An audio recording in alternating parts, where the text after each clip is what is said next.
Notre agriculture doit être notre force et non notre prison. Jean-Marie Serroni est aussi à l'aise en bottes sur le terrain qu'en cravate derrière un micro, nous dit-on.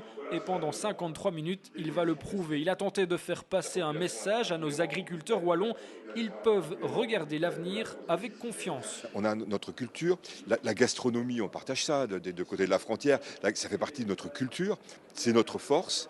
Mais en même temps, il faut regarder l'avenir avec les yeux d'aujourd'hui. Et donc la culture, elle évolue. Et elle a des bases, nos valeurs, elles ne changent pas.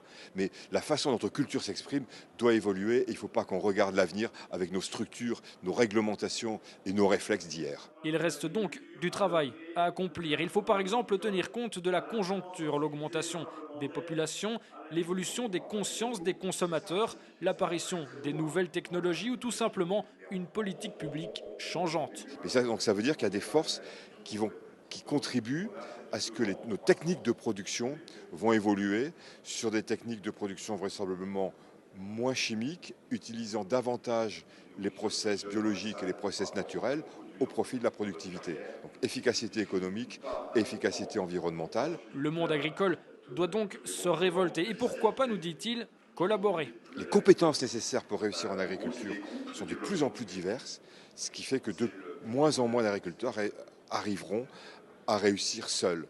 Ils devront travailler en collaboration, ce que j'appelle l'agriculture collaborative ou le co-farming, qui n'est pas forcément de se mettre ensemble dans la même exploitation, mais de partager des projets pour réussir ensemble. Après cette allocution plutôt positive sur l'avenir, l'Assemblée générale de la foi s'est poursuivie par une petite vidéo et quelques provocations lancées au ministre wallon de l'Agriculture sur la lenteur de son administration, sur la qualité des aides financières aussi, des propos auxquels il répondra dans la foulée sous les yeux du ministre fédéral de l'Agriculture. De façon générale, on doit veiller à ce que nos procédures soient à la fois plus concertées avec les professionnels ou avec les structures qui les représentent. Donc l'ARSCA qui rassemble les structures représentatives pour discuter des procédures, des difficultés rencontrées, ça doit être un mode de fonctionnement. Et puis deuxièmement, il y a toujours à élaguer en matière administrative. Tout le monde en a marre, et même les politiques, ce qui est quand même un peu paradoxal. Tout le monde en a marre de cet excès de papasserie, cette complexité qui est véritablement trop lourde et qui est pesante. Il faut aussi qu'on s'intéresse à ce que la concurrence soit loyale entre les pays dans l'Union européenne. On ne peut pas continuer à se laisser finalement dominer sur les marchés par des pays qui ne respectent pas les mêmes conditions environnementales, sociales que nous.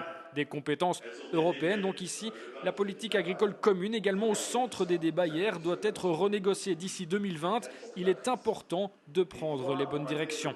Des mécanismes avec des filets de sécurité de marché, avec de nouveaux mécanismes de contractualisation qui permettent de stabiliser l'offre de prix pendant des durées plus longues pour les producteurs. Des mécanismes qui renforcent la position des producteurs dans le cadre de la négociation avec les intermédiaires, avec le commerce. Tout ça doit être étudié. L'évolution aussi de l'autorité de la concurrence, tout ça doit être au rendez-vous.